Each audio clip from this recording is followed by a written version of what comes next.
Open the glove box. Unhook the dampener arm.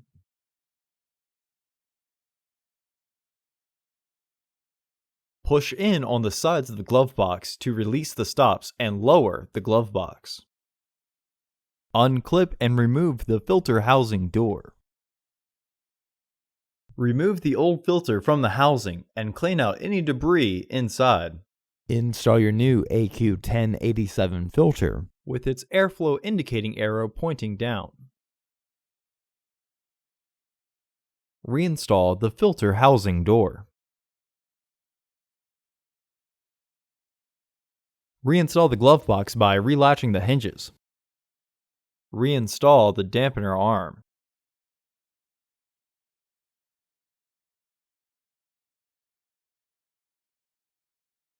Close the glove box.